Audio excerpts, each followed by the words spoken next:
Welcome to the Outer Realm with Michelle DeRoche and Amelia Pisano. Airing live on the United Public Radio Network, 105.3 FM in New Orleans.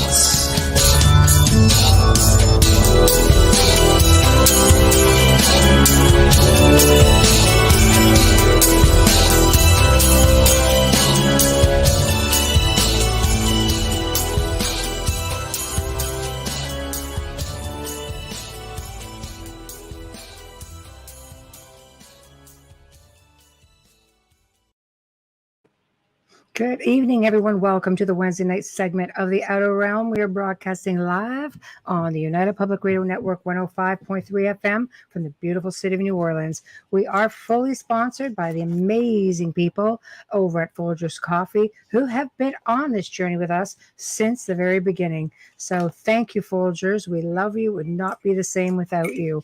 Also, big thank you to our other sponsor, Dr. Snick, the sonic surgeon, a.k.a. Justin Snicker, for the contribution of his voice and his music. He's an award-winning composer of Halloween, horror, sci-fi, and dark wave electronic music, which is available anywhere that good music can be found. So tonight, we have a fellow radio show host here with us. She's a host of The Missing Piece, which airs Monday evenings, 9 to 11 p.m. Eastern, 8 to 10 Central. She's going to be discussing her life as an ET experiencer. I might throw in a little bit of MilAb and stuff. We'll leave it at that because I have a feeling it's just going to go places, and that will be up to her. So in order to participate in tonight's show, guys, we have the usual. We are on YouTube, UFO Paranormal, UFO Gods and Extraterrestrials, The Outer Realm. Heading over to Facebook, again, United Public Radio, UFO Paranormal Radio. News on the flip side, Joe Montaldo, UFO Undercover, Canada's Most Haunted, and of course, The Outer Realm. So tag into any one of those places and get on into the chat room. It's going to be a heck of a lot of fun. However, if you are on any of these platforms, like it up, subscribe, follow, whatever it takes. If you like what you hear, please show some support. We appreciate it muchly. And the chat room is starting. We've got Janie, Wayne, Tamara, Wendy, Carol, Ken. Hi. So hello, everybody. Bubble Unit, how are you? I'm good. How are you? We're good. How was your day? Good? Busy, you know. Busy. Yeah. Busy's good. I had to do a few things, and then my mother-in-law was talking about picking these little cherry tomatoes that she grows for my daughter. And she said, I thought she would pick them. And she said, no, because it'll dirty her heels. She's very much her mother's daughter. Nice. I said, you send them, I'll send you back a focaccia. So I started on that. And at the same time, I did other things around the house, right? Domestic goddess things. Domestic goddess. Yes, I love it. In roller skates. Right. No such fun for my end of things. The whole domestic goddess thing. Yeah. Today. Yeah. Domestic goddess things are not fun. It just sounds glamorous, but cleaning is not fun. No. It's my fault. I refused the cleaning lady, which I might have to rethink. But anyway. Yeah. Like, what? I don't know. It's just been research day for me. Always a research day. Always just dealing with people, and ended up, decided to take a little side jaunt over to Habitat for Humanity because I love to support them. And I donated a while back all of our Odd Fellows big, 200-pound sofa bench things. And I found out something really cool today. Some of them, because there were 10 of them, and some of them were donated or people bought them independently, but 6 of them, I think, went to the Mount Carmel Seminary. Oh. The seminary takes the Odd Fellows benches. This seems a little strange, but happy to see them all go to the same place. That's funny because I have rosaries from there. Well, they've got the Odd Fellows couches that were made from the prison back in the day. I have rosaries that have been in their church walls and stuff like that. That's what I've got on actually right behind me hanging. It was good news, The little old dudes from the lodge get their tax receipt donation, and we sent everything there. Oh, I just love them. So anyway, really, really good news. I was really happy to hear that. But anyway, enough about all of the yada yada. Thanks, Bob. Sorry. Yeah, let's bring on our special guest. And again, co-host, fellow host here of The Missing Piece, which is here on the United Public Radio Network. You guys have to check her out. She's on Monday nights, 9 to 11 p.m. Eastern, 8 to 10 Central. And she's just delightful. And I'm sure you will all agree as you meet her. So let's all give her a big welcome. Trish, hello. Hi. Oh, she's frozen, I think. Nope, not there. No, Yeah. she's good. There we are. Hello. Not She's frozen. good. Awesome. She has some experience. Oh. Being frozen? Yes. There's everybody. No, I'm no, I mean notorious for the glitches. No, being on air, so am I. Don't feel bad. Me Oh, too. That's There so we go. I just want to thank you both for inviting me to be on the show and having me on. And it's a I've pleasure. been gosh, it's so our pleasure. excited for this for so long. Aw. Aw. And I was just telling Joe the other day, I was like, you realize I'm going to be on Michelle and Amelia's show in a few days, right? Are Yeah, it's you good. worried about it? Like, we might break the internet. Get the three of us together. Always fun. You've listened to the show. We always have a really good time. Oh, absolutely.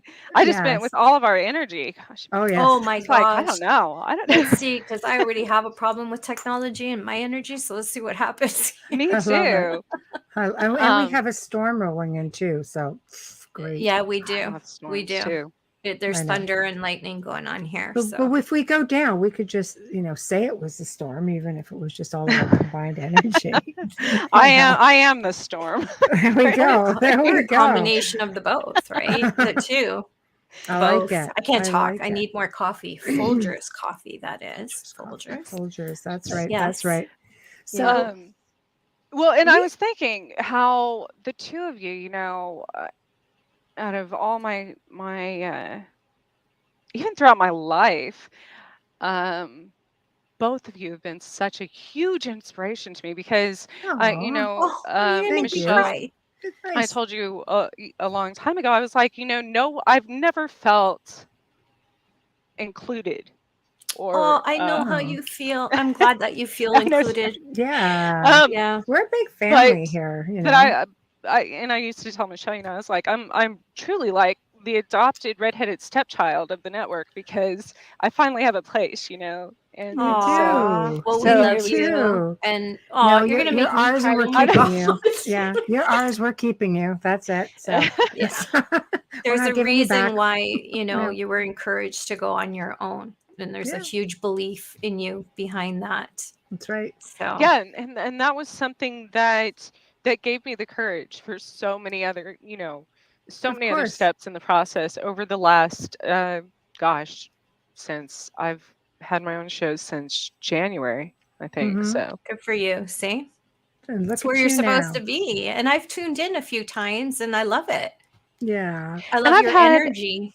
I've had some ups and downs. I still battle the Lyme disease and everything. But I think that's all part of it. You have to figure out who you are and kind of recalibrate and take a step back once in a while and Growing start pains. over. And Growing Yes, pains that's a that lifelong that battle. consist of Yeah. baby steps. And that's Oh. probably the best way, We all have them and every show has them and you just keep forging ahead and before you know it, it just happens. See, Right, Carol Hernandez so- is going to check you out. You want to I know, look remind at them that. There what we time go. you're on and what There day? we go. I know. oh yes, Man, I really on am about roller on skates? Mondays at 9 p.m. Eastern time, 8 p.m. Central time, for 2 hours Right. on It's a Monday great show. nights. High energy. Yeah, that's in the write-up of the show as well. So no matter where it goes, people will see it because I did put in the Mondays and I did put in the time. So I like that. So people will be able to just go on here and check her out. And if you haven't already, what's wrong with you? And I guess to explain it, to people who aren't familiar with me, I am, a historical medium and an empath and things like that as well. So Right. it's funny. My guest this past Monday night, Jen Moore, she's a master empath trainer, and she does the EFT program, which I've actually never even tried. You've never so done the tapping? mm-mm, It's really no. good for you. That's Really that's good what for she you. was saying. Yeah. But it was funny because it's kind of like, when I first, I guess, met through the interwebs, you two, and her and I just started talking like she's like, oh yeah, it's we're just talking like we haven't spoken in 300 years or something, which we probably hadn't, and but just picked up where we left off, and I was like, oh wait a minute, so just tell my listeners we forget that not everybody else Yeah. doesn't know that, so Right. Well, if everybody's listening, you should know it now. So, let's get the show on the road.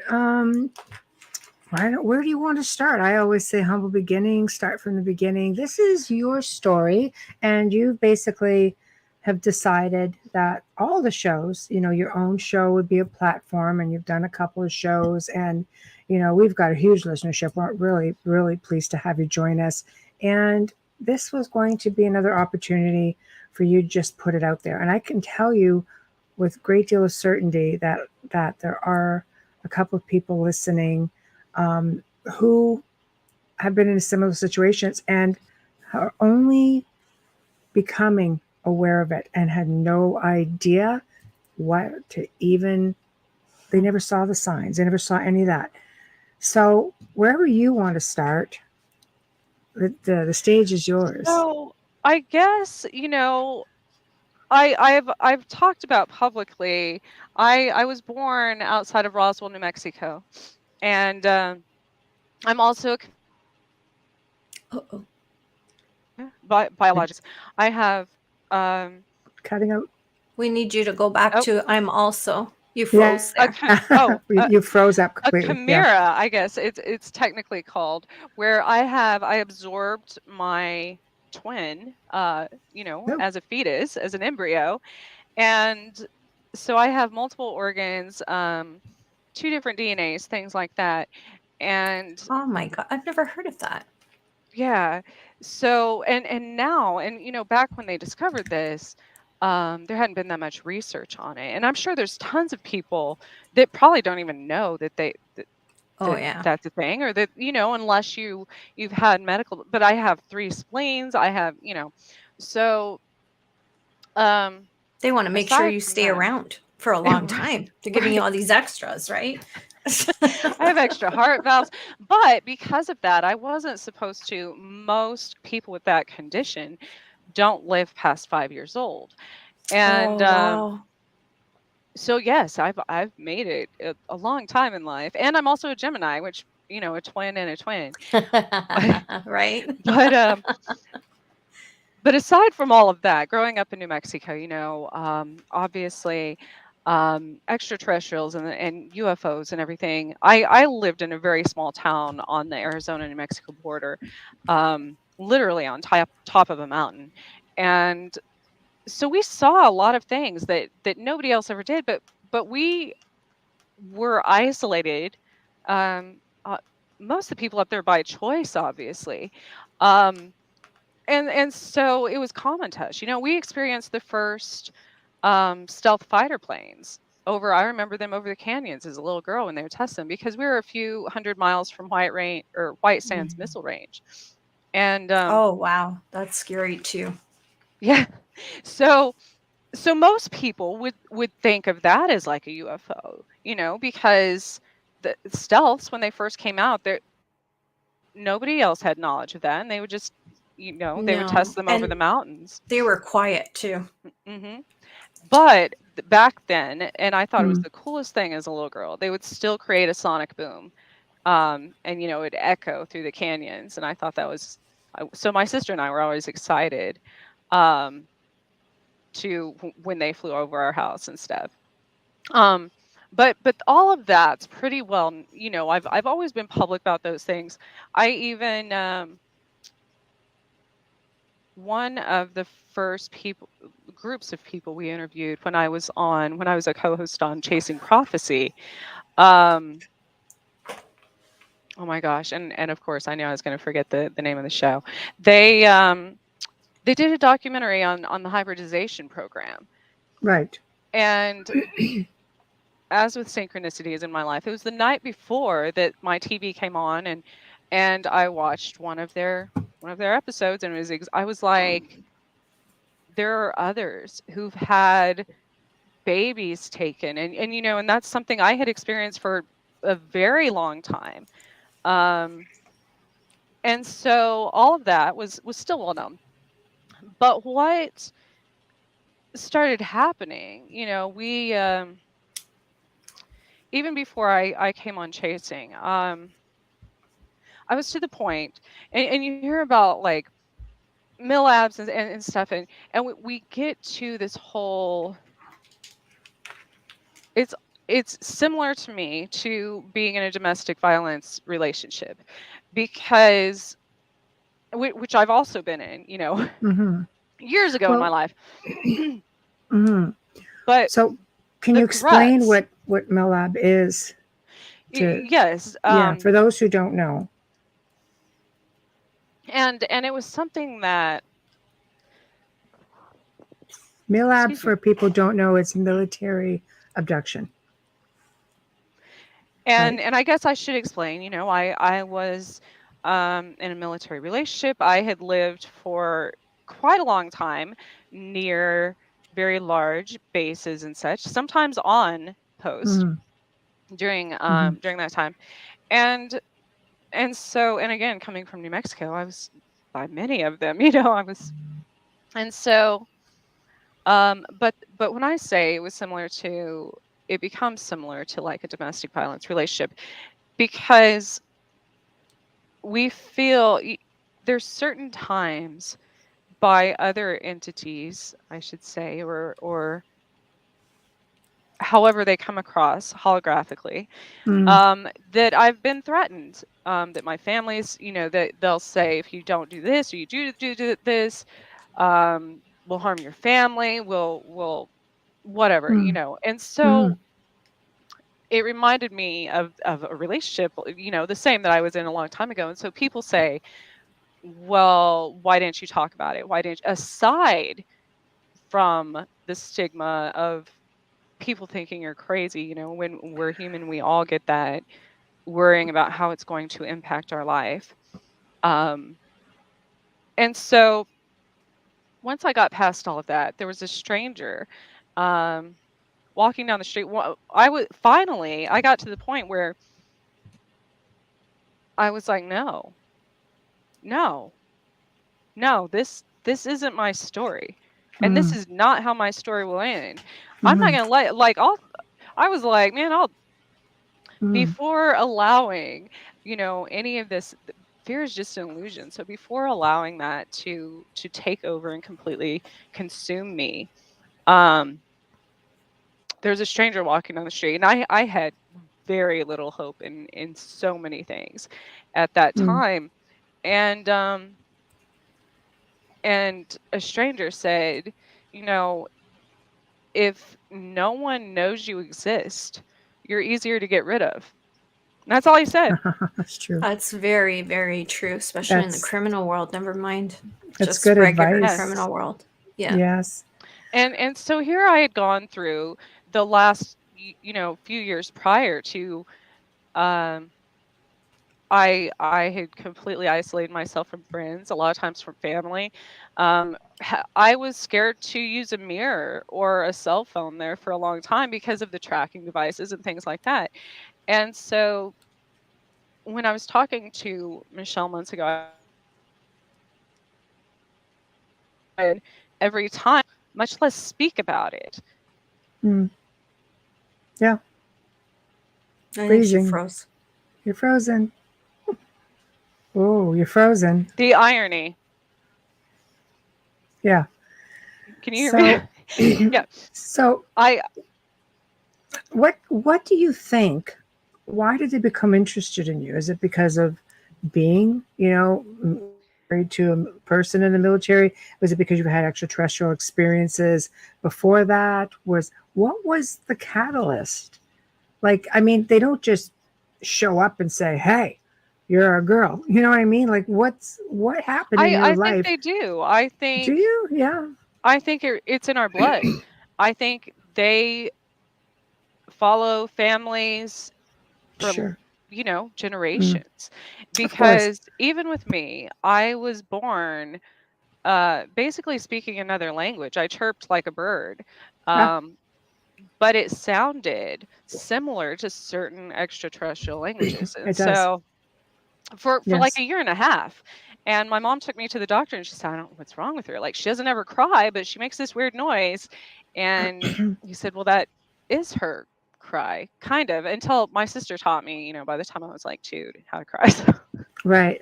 Or That's by just listening pretty. to her, That's so cute, though. Oh, well, it's this little Trisha just sitting here chirping. Yeah, I was It's just like, chirping like a bird. right. So I mean, if I had to make that assumption, I would assume that you were an experiencer.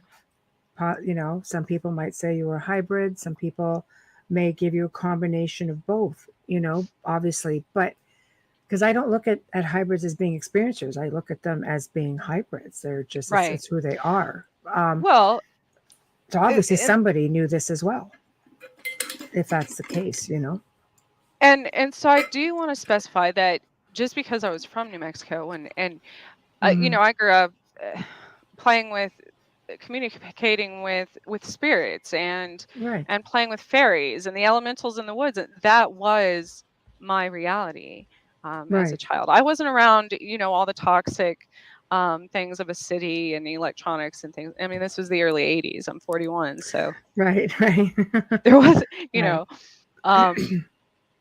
and so, but I do want to specify, I never showed that much interest in sci-fi. I've never seen Star Wars, Star Trek. I don't even watch TV hardly. I don't. I had never researched abductions. I had never anything like that. I had never researched aliens. Because it was such a big Right. part of where I came from. That. Right. Well, especially Roswell. My God. Yeah. It's so kitschy. Yeah. And I think that was so a few years ago. This was 2000.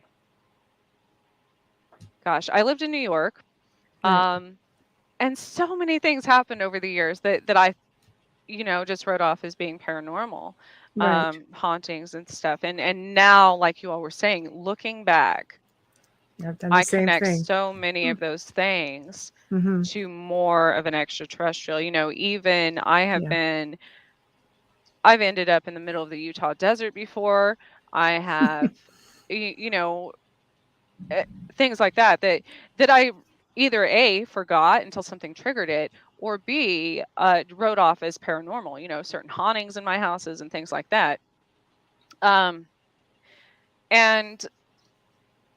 it was 17, 18 when I actually got Lyme disease again and went through this entire year of so many things happening spiritually. Back then I was very religious. I was, in Christianity, and I was baptized April 22nd of 2018. Right. And after that, so many things started happening to me. And so I wrote them all off as being religious. And that's what I was going to, if I can, at the end of the show, I can show some of those pictures. I mean, there were times where I had lacerations. I would wake up with these on my ankles, broke this little tiny bone in both my wrists, things like that. And certain things happen on certain days, like every Thursday night at 8 p.m. something would happen. And and then in that year, certain things were happening around the globe. Sorry, can you hear the thunder? Sorry. Yeah. I know, just if you're, freaking out, that's all that is. Not trying to go over you. It's going to be a good night's sleep. It's pretty loud. I just don't want to lose the show. Just saying. Okay. So when you say things happen, what type of things? Were they all pretty much the same? Was it always different? No. So, and this was, I took pictures of these things. These were real. These were in my reality. These were not a figment of my imagination. They were not an illusion.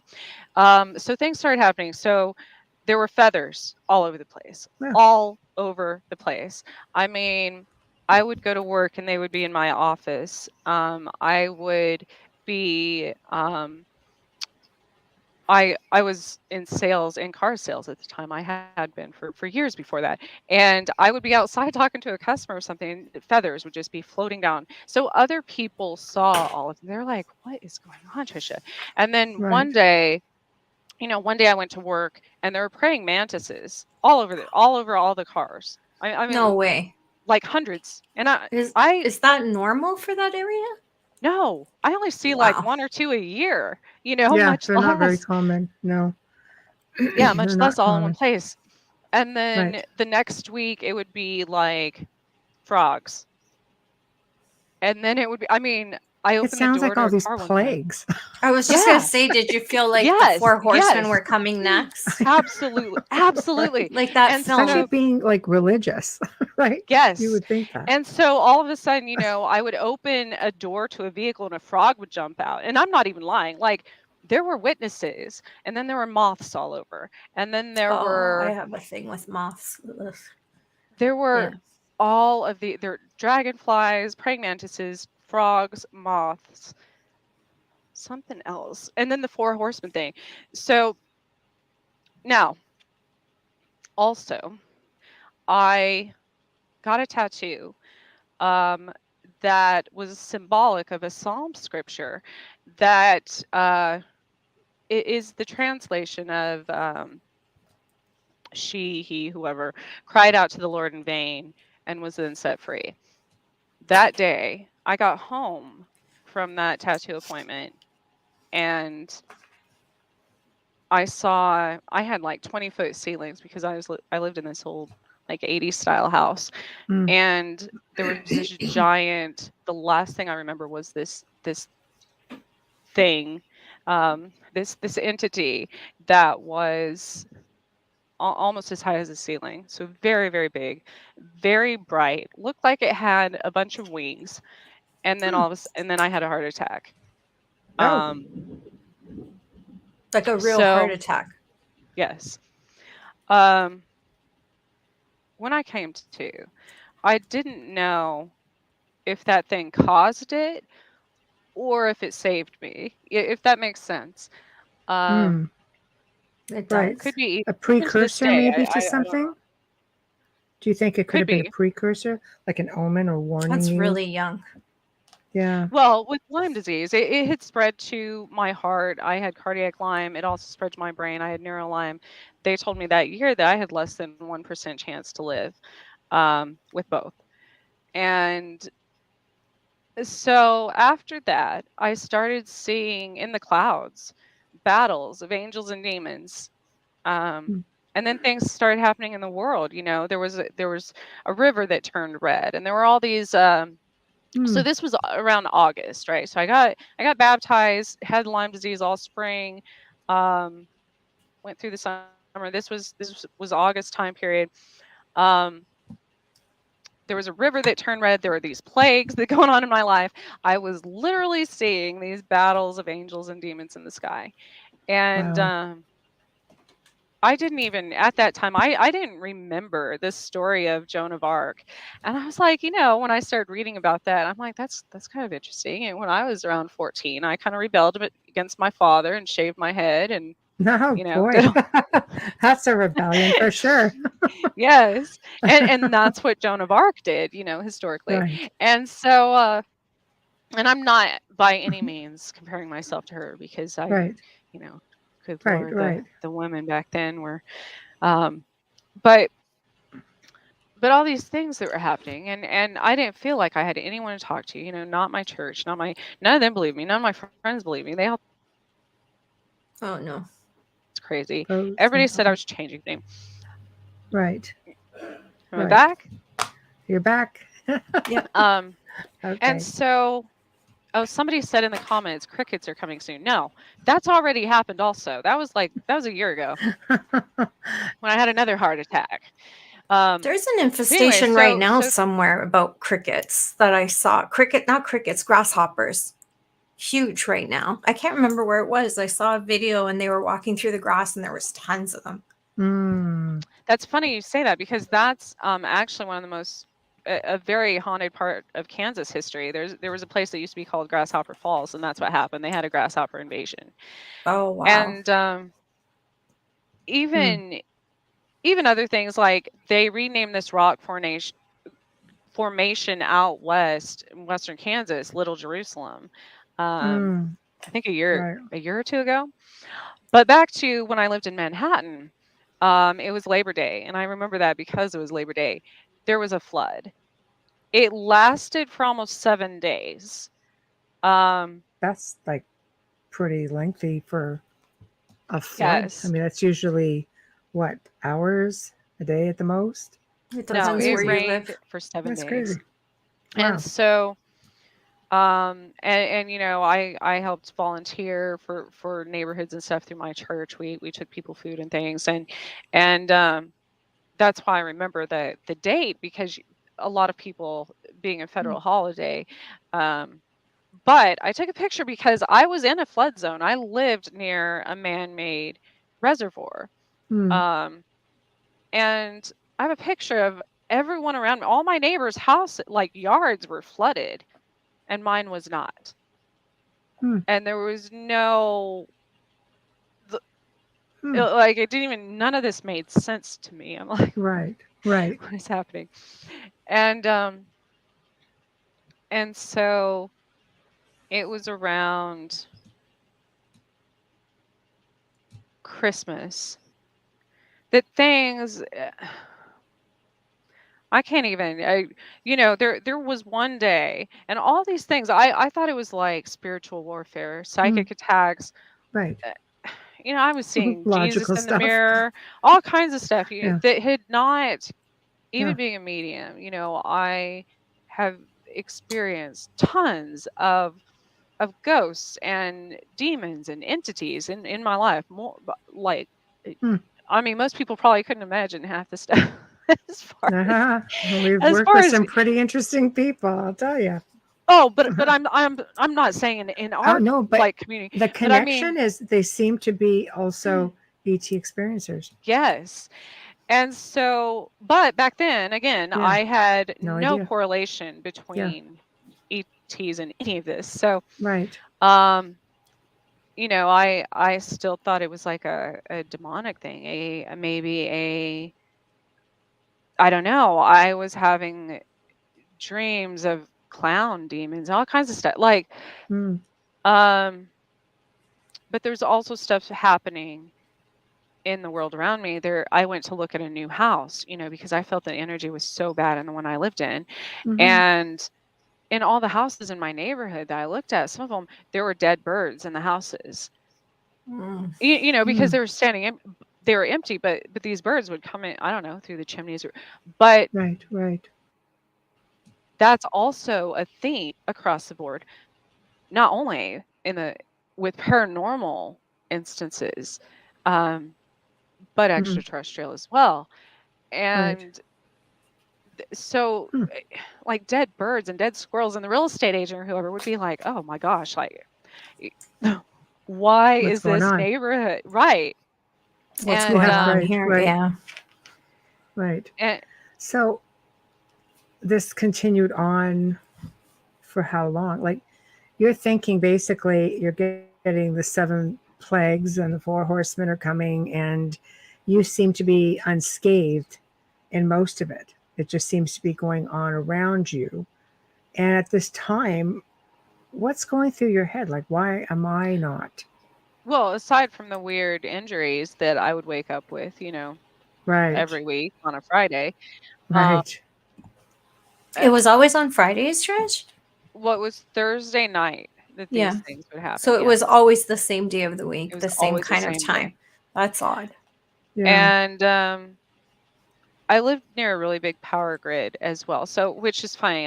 I always do that to myself. I always live near, you know, big bodies of water, power grids, things like that. And I remember driving home one night in the dark, and my kids and I saw the power grid glowing on top of it. It was the strangest, I mean, literally glowing. It was like a pinkish. I'm like, I don't think No, they're that's not been like supposed that to do before. that. No. Right. Yes. Yeah. It was Yeah, the it's not oddest good. thing, you know, and there were storms. We had one of the biggest tornadoes. Mhm. And something, but I would always get a warning before Mm. every one of these things happen. And so I have a picture that literally looks like a fire in the sky, and it's only over my house. And then there was a rainbow after, and that's when a tornado touched down another town that was like an F5. Um, and so I was thinking, oh no, Christmas is coming, like that in Christianity, you know, historically. I'm like, I don't know if all these religious things are happening, then that's not good. No, no, That's no, coming up. Um, no. and so it was Christmas Eve when the power went out at 1:11 in the morning, and Mm. came back on. Mhm. And my TV came on. I was at a really bad point because I did find another house. I moved from my house to not like half a block away Right. in the same neighborhood. Um, because I really Mhm. love the people there, the neighborhood, everything. Um, but I just had to get out of that house. Um, and even things were still happening in that house, you know. So I'm Mm. like, oh, man. So you just attribute it to something supernatural? Do you think it could have Uh, been? well, yes and no, because then one night I started getting into tarot, trying to explore other things. You know, my church didn't believe me. All of these things happened, and I was reading tarot, just reading for myself one night, and I pulled all these fire cards, and I'm like, fire, like why? Like, and my dog was going crazy, and I ran outside. Like she pretty much dragged me outside, and a few days before, I had a dream of my entire neighborhood blowing up and all these people running from fires and stuff. Oh And my so God. my dog dragged me outside, and it smelled like gas, like natural gas. And I was like, oh Oh, my gosh, like if you can actually smell that, you know, oh yeah. then it has to be really bad. Mhm. Yeah. And right before that, my son had been spending the night at one of the neighbors' houses, and he came home, and that's what triggered me to like, something's not right. Mhm. He came home like 11, and I'm like, what do you, you know, and everything happens for a reason. So that was one, and I called the gas company. I said, you have to. They said, well, we'll probably get around to it in the morning. I'm like, no, you need to come now. Like this place is going to blow. If it's This gas, entire you would think that they just run. no. So That's a little so odd. I yeah. So I waited for the gas company. He got there. His sensor thing they use started going off right away before he ever even got out of his truck, and he's like, oh man, and followed it to a house across the street from me where it was really bad. And he went in the backyard and stuff, and he said this was actually reported 6 months ago, and they never sent anybody. There was a huge, and my son had been talking about this prior, a huge he said it was just a giant hole in the ground, Yeah. Mm. like a sinkhole. And the Wow. kids would play in, you know, and it surrounded the neighborhood because this was a little subdivision outside of city limits.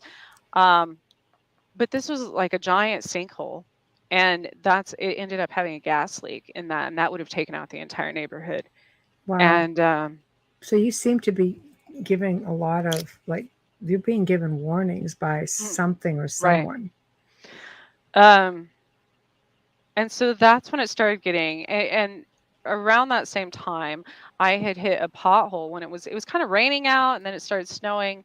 Again, this was like December timeframe. Mm. And I hit a little pothole that was covered in water and slush, you know, and the ground opened up, and I broke the axles on my Jeep. Mm-hmm. And the city, they wouldn't. It was like 5 o'clock traffic.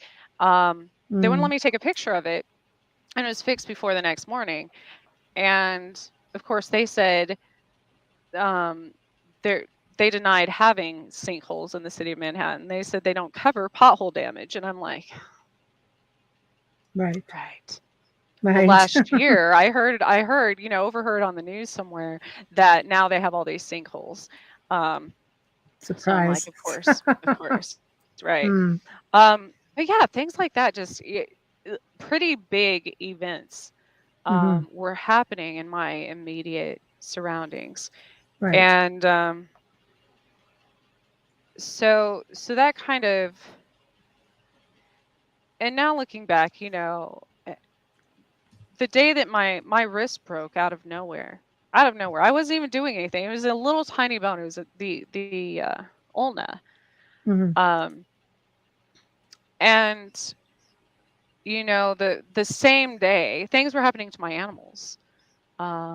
My dog had the same exact injury, but on her opposite paw from me. And except hers, she had a laceration that it did not, it was the weirdest thing. It was down to the bone and there was Oh, no no. blood. And it didn't, none of these things made sense to me, how these things were happening, how there were other things like my son, in one day I had a cat, not just a cat carcass, but bones outside of my front door. Right. My son got a fish hook in his finger that he found in his bed. I was stung by That's. a wasp in my house, and there was snow on the ground. Um, so I'm still thinking I've of had a wasp in my house in the winter. If they're in the Yeah. attic or in the walls and it's warm enough, they will survive. Mhm. Well, I'm So. not but I saying was it didn't thinking, happen. I'm just saying I've had that experience, which is crazy because, yeah. Mhm. but I was thinking Yeah. out of any Some. other manifestation like that, that it must have been something demonic, or maybe since I started, dabbling in tarot, that maybe I Opening was being doors, maybe. cursed, or it was like, Right. Right. Right. Well, it's just like this whole melee of stuff. Like you are. You have had all kinds of spiritual experiences with entities. The really tall being is a curiosity with the multiple wings. If you were religious, somebody would probably say that would be a seraphim angel, which is Six the weeks. have. Yeah. But extraterrestrial speaking, there could be any number of them. But whatever it is, or maybe you have your theories as to why all this is coming to be. It seems that you're relatively protective. Somebody wants to keep you safe, and on the other hand, somebody wants to keep or give you harm. I would Yes. think that extraterrestrials would be more interested in keeping you safe, and you would have the military curious as to why that would be a possibility. So we had somebody, we're just going to back up a bit, who asked about the RH blood type. Oh, you froze this time. Yeah. Me? Oh, I don't know. Okay, am I back? I'm talking the whole time. I see myself moving. She froze So again. So you might as well talk. Somebody There had you go. asked about RH negative. Yeah, okay. um RH negative. That's what we had somebody Sorry. ask about. Carol asked about that. Or RH. Yeah, the RH I will factor. say this on Did y'all talk about why that? Not yet. I was, aside from my different blood types, that summer I had blood drawn all the time for Lyme disease, and the last time they did my lab test, to see what my levels were, I had 13 vials of blood drawn, and I waited, Vampires. 2 weeks. Well, right, I waited 2 weeks, Mm. for the results to come back or whatever, and I asked my doctor, and she said, "Oh, that's weird. It says that it's or like, my blood went missing," and this happened every time, and Hmm. I was like, and all these things, in hindsight, I'm like, maybe this happens. This has to happen to everybody, right? I mean, I'm sure this Right. happens to everybody. Like Right. people just, I've had surgeries before where I woke up and they're like, "Oh, by the way, we also had to remove another organ." Just wait. And my Just records are cause. Right. missing and all of these other things. So people have to realize that I already have a fear of medical institutions because of these things. I Sure. go in one thing and all of a sudden they pulled 6 teeth, or I go in for another thing and all of a sudden I'm missing an ovary, Wow. And so. And Carol's saying blood types, question mark. You don't have to answer, you could say what you want, stop where you want. So my blood, yes. And I'm also a redhead, Science has dated redheads back to some of the first cave people in the world, Oh, for sure. Well, for sure. Plus, as Joe would tell you, going back to 30,000 years ago, there wasn't any known. I mean, you were brown hair, brown eyes. We don't know that for sure, though. Yeah, Joe here. Bubbles is completely freaking calling you out. Anyway, we don't know that for 'Cause I sure. know We he's can't watching. prove it. But if that being the case, that he, what he's saying with their research is that there was some kind of extraterrestrial intervention somewhere in there, which many people deemed as gods, et cetera, whole other show. But along comes red hair, blonde hair, blue-eyed, green-eyed, hazel-eyed, just a whole mix of genetics that really weren't here before.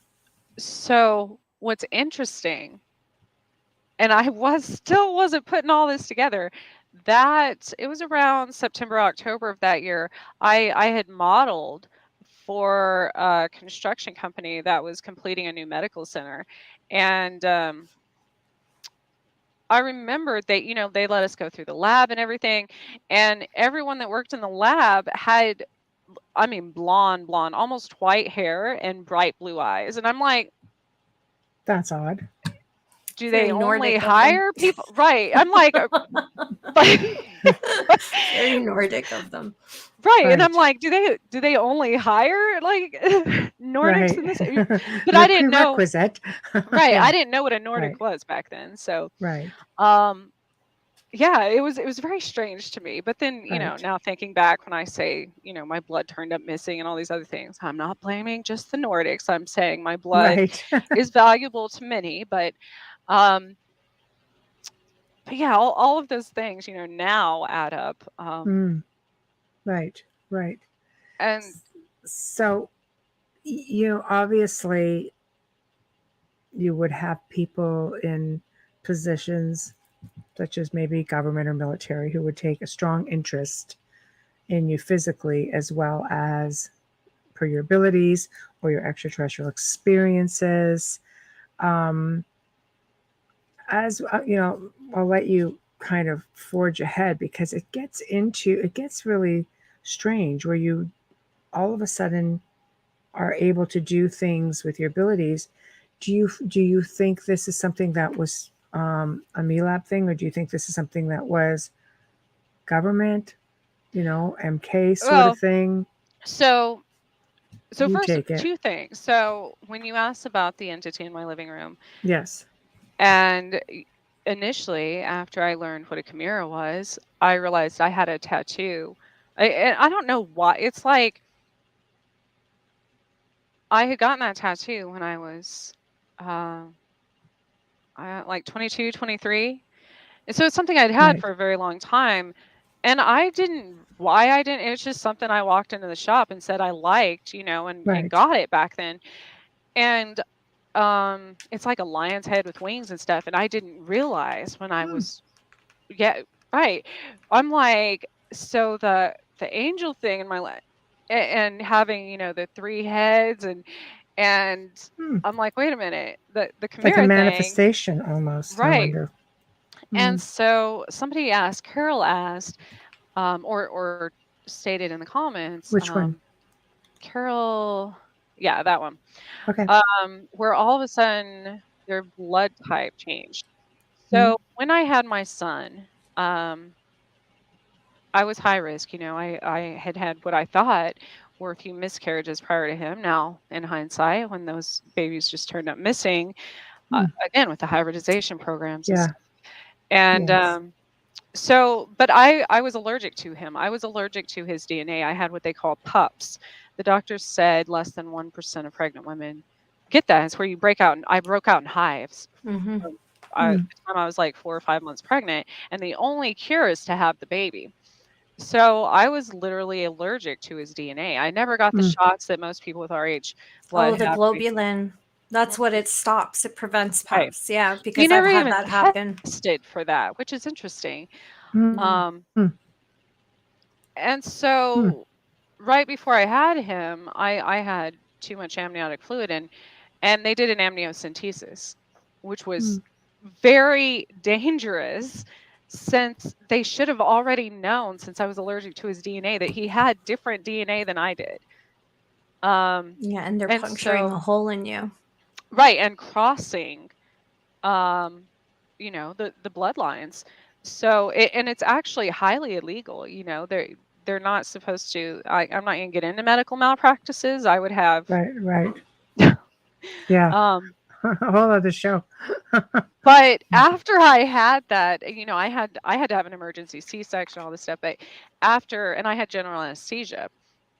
And an interesting thing, you know, I was by myself when I came to. I didn't have my family lived halfway across the U.S. You know, and the nurse said, you just had a baby, you're in recovery, blah blah blah. Yeah, I wasn't to my room yet. I was still in the recovery. I still had an oxygen mask. She said, I'm gonna go get a soda real quick, you're fine. And I hear all these bells and whistles going off. And I start suffocating. And so not only I had already flatlined numerous times due to a reaction to anesthesia.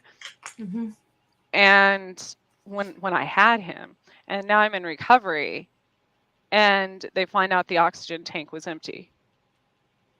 And so you talk about people having like a final destination, you know, I had just died in having a child, and then I come to, and then the oxygen tank's empty. It's like, all these things, you know. And so, I'm just going to throw it out there, but do you think somebody actually wants to see you flatlined? Well, and that's what I was going to get to. The reason, being in my living room years later, you know, this was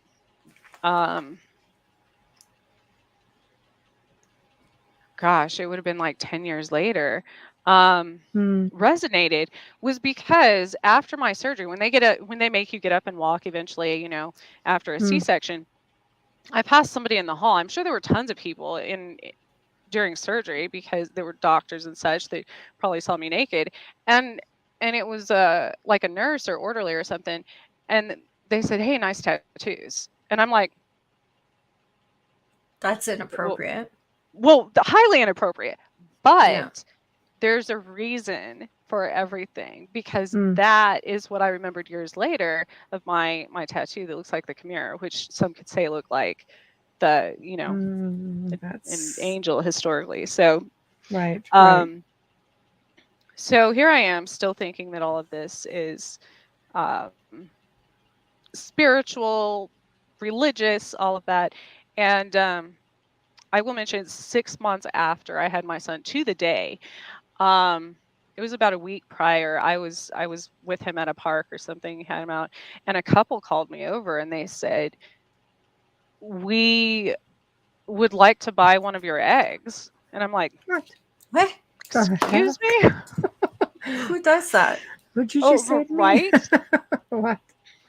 Wow. And I'm like, I mean, I appreciate, like, I'm, you know. Yeah. Isn't that illegal? Aside from that. Yeah. Right? I would think so. It is illegal here. That's why I'm asking. You have to be part of some kind of medical program to donate eggs. And it's usually because you're a surrogate, not just... Yeah, it's still a weird, crazy ass thing for somebody randomly come up to you and say, "We'd like to buy one of your eggs." How did you react? Like, did you think, what the hell? Or did you respond? Or were you just frozen? I was kind of frozen. I was like, I'm flattered that you would want to, I guess. You know, that's an odd question. I'm just going to back away now with my infant and just go, right? Right. And so, why not? But it was a week later. I went into the emergency room. They thought my appendix had ruptured. And when I came out of that surgery, the doctor came up and was like fumbling his little flip phone, this again back in the early. And he said, oh, it was crazy. They had to call me in. I took a picture. I'm like, what are you talking about? Because when I came to from surgery, I thought I was just going to have like a few little incisions from having my appendix removed, laparoscopic surgery that they had explained. Right. And it's quite small. But I had my entire belly button was cut open. Like I had all kinds of stitches and stuff. And I'm like, well, your belly button is cut open to put the camera through. No, well, Did no, they this explain was, that? they had explained before that I would have just other little incisions in other areas, which I did. I had those incisions also. Yeah. And so the specialist, I asked the nurse, I'm like, what the hell happened? This wasn't supposed to happen. And she said, I'll let you talk to the specialist. I'm like, specialist? And he said they sent for him from another city, actually. And he said, I have a picture. It was crazy. It exploded. I'll show you. And he's like, oh, it's weird. My phone won't work. But anyways, we had to remove your ovary. And and I'm like, what? Did and he sell years it? later, when I tried to get more information, I don't know why I didn't at that time. I guess, I had a lot going on in my life, but I tried to get the records and they no longer exist. And so I don't even, but the fact that this couple asked me to buy an egg and now all of a sudden I'm missing an ovary a week later, was scary, Right. Wow. And that had nothing to do with military back. Like this was real life, a real procedure. I had a real surgery, right. Yeah, you had pain. You went in for something. And that's just surreal, right, to me. It's something out of a bad B movie, right? It is common to have your belly button cut open and the camera to go through, regardless of what laparoscopic surgery you have on your side. Even for hernias, they do it. But the fact that there's no coincidence with that request, and then you have this missing. That's crazy. Because then I start to think, did they nick something and they had to take it? Was there that kind of malpractice? Like, what's going on? Well, it's like Carol said, did they actually take your appendix, or is it still there? I don't know. She said it ruptured. I don't know. But he said it ruptured, that's right? what they told me. But how do I know? I don't know what to believe. But they took your ovary, you need which an X-ray. doesn't have anything to do with your appendix. That's a curiosity. And moving forward to even when I was diagnosed, I tested positive for Lyme disease. I didn't go in and say, I think I have Lyme disease, because, there's this whole stigma of doctors kind of. Yeah. Yes. So where? Which state? Yeah. Hi, that Jeannie. was New York. What state? That was in New York. Okay. Oh. And so when I was diagnosed with Lyme disease, I went in because I couldn't move my neck. I had been camping the week before, and I couldn't move my neck. I had a really high fever, but Lyme disease was the last thing on my mind. Like that wouldn't have been. I also tested positive for West Nile virus at the same time. Wow. Jesus. They sent me, before you can be, back then, 4 years ago, before any doctor will treat you for Lyme disease in the state of Kansas, you have to be seen by the CDC, the Department of Disease Control. And that was in another town. And I had to wait, I don't know, it was like, of course, a specialist, it takes another 3 weeks to get in. Well, with Lyme disease, if you don't treat it within the first 2 weeks, the person's going to develop it chronically have it forever. But I couldn't be treated for it. There was no doctor that would treat it. That's terrible. And even when I went to CDC, and I read up on this because I was like, what is happening? I'm not losing my mind. I know I tested positive for this. I know. And it's interesting because I went to like an urgent care, not an actual, the first time. So I know it probably would have been different had I gone to a hospital. They probably would have denied it altogether, And, records go missing in hospitals all the time, conveniently. But my records, my blood, apparently, all of that. Carol, it's funny you say Rosemary's Baby. I have a story about that too. Right. But Mm, so right. when I went to CDC, the doctor was very rude, and I'm like, listen, they sent me here. I don't want to be here. They told me I Mm, have Lyme disease. I'm not telling you I have, like, so right. she They wrote on told my me. Right. records, Right. patient claims to have Lyme Oh, disease. And I'm nice. like, so I went through, aside from going through all of that, Mm, and trying to fight to get help for it. I went blind, I went deaf, my organs were failing. I was consciously losing my mind, literally, not from Lyme disease, because I would have about an hour activity time away from my home before I would forget where I lived. right. I forgot how to talk one time. I forgot how to eat. It causes the nerve damage and stuff. And so that was all in that time frame as well, in Kansas. Mm, And so it was one day I found this book randomly at a thrift store. The universe started interacting with me, and I thought I was going crazy. I literally thought I was going crazy. Like, my TV would come on and there'd be messages, and I was hearing stuff in songs, and this is what made me think of MK Ultra, because when I lived in New York for a brief period, these things would happen, and then I would forget about all of it. It was like something erased my mind, and then it would trigger it, and I'd remember it all, which later, again, I learned is something that happens with those things. And so, Yeah.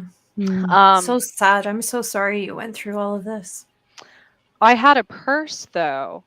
I had a Michael Kors purse and wallet, and I lived in Manhattan, Kansas, MK, and I'm like, MK, why do I keep seeing that?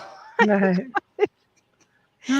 And so, Synchronicities. It's his logo on right, his Synchronicities. bags too. yeah, Yeah. because so I was literally seeing it, but I'm like, why is that so odd? Why does that ring a bell?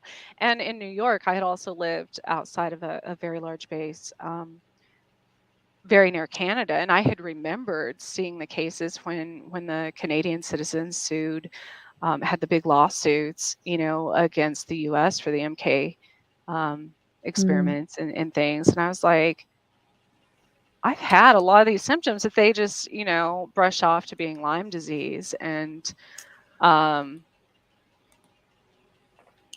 but I didn't put much thought into that. And then one day, this book from a thrift store, it like falls off the shelf in front of me, and it was called The Way the Crow Flies, I think, maybe. mm, Very, very old book.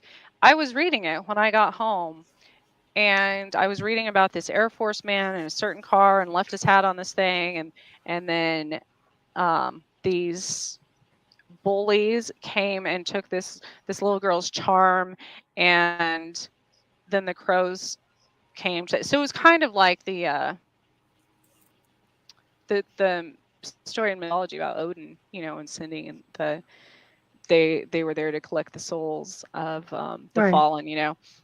Right. As I'm reading this, my son comes running in holding an Air Force beret. He says, Mom, did you see that guy in that car? And I'm like, what guy? Because I had my door open, and I said, no. He said he left this on the car, and the car was exactly like the one described in the book, and he left his beret. And I was like, what the hell is going on? And I went to church the next day, and when we got home, well, on the way home, I kept seeing all these warnings. I saw a deer dead on the side of the road, and I started getting telepathic communication, saying foreigners were in town that symbolized, the deer was dead. And there were crows. There were, I can't even Mm, describe this, probably hundreds of thousands of crows. But they didn't look like normal crows. They're like oversized crows. Um, ravens. no, they weren't. They Not weren't that big. ravens. Right. Well, they were that big, but they didn't Right. look like. They acted. Did they feel like AI? Yeah. Funny that. And they were following me. And Yeah. I'm like, does nobody else see? They were everywhere. The entire town. And when I got home and walked in my door, this was like after church, so 1, 2 in the afternoon. I walked in. The second I walked in, this smell hit me, and I will never forget it. And it smelled like space. Like I don't know how to ozone Like describe it. outer space. Yes. Okay. Right. And can you tell us how you would know that? I don't know. That's the thing. I don't know. That's the first thing I thought of. Yeah. Right. And it was like all the oxygen was removed from the inside of my house, literally, and there was this gas smell. I don't know how to. Almost sounds like ozone. Almost. It's got a little bit of a hint.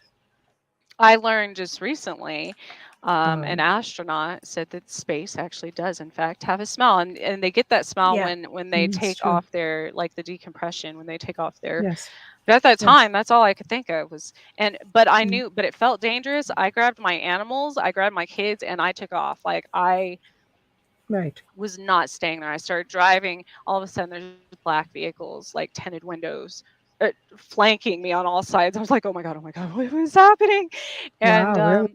Wow. I was going towards the airport. Because that was one way out of town, I had to pass the airport, and something was telling me to get off the road, like telepathically communicating, we can help you get off here. And I got off at that exit, and all of a sudden there's this car behind me, and the gears in this car start shifting on their own. And I was like, oh my God. Oh my God. And I was like, all I heard, like, I knew, like, it felt like a trap. Right. And so,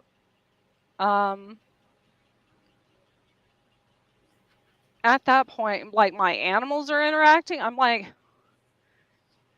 I've been able to communicate with animals and plants and such, but now it was different. Like, my dog was showing me, like, leaning on me, which way to go. Right.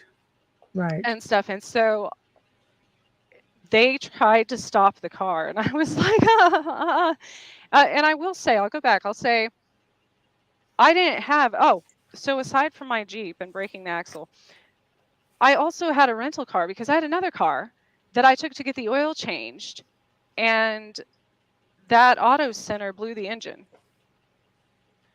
Not only that, on my Jeep, before I, broke the axle in the sinkhole, I had gotten all new tires, and I was driving right shortly after, and it was wobbling.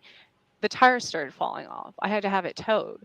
The shop said that whoever changed them forgot to torque the lug nuts on all of the tires, not just one. Right. Right. And so these things it was a pattern. Right. Of, I was like, something's like literally using other people to try to kill me. And it wasn't in my imagination. Like, these things were actually happening. Why do you think they would want to? Knowing what you know now, why do you think they would want to? That's exactly. You think you would be more valuable to them? No, alive? You said it. Knowing what I know. Got it. So moving forward, when I woke up with different maps in my head and different, one of the times after a near-death experience, I could read hieroglyphics and all these things, knowing what I know. But people who've tried to remote view through me, it's like I have encrypted thoughts, or like a firewall in my brain. That comes from self-defense, probably. No, but it's probably a defense mechanism. Oh, right. Absolutely, from extraterrestrials. All of this information, where do you think that comes from? Which would explain, why they're trying to get a hold of that information. So where do you think it comes from? Or kill me with that information. Yeah, maybe. I think, I know I've been given information from numerous different entities.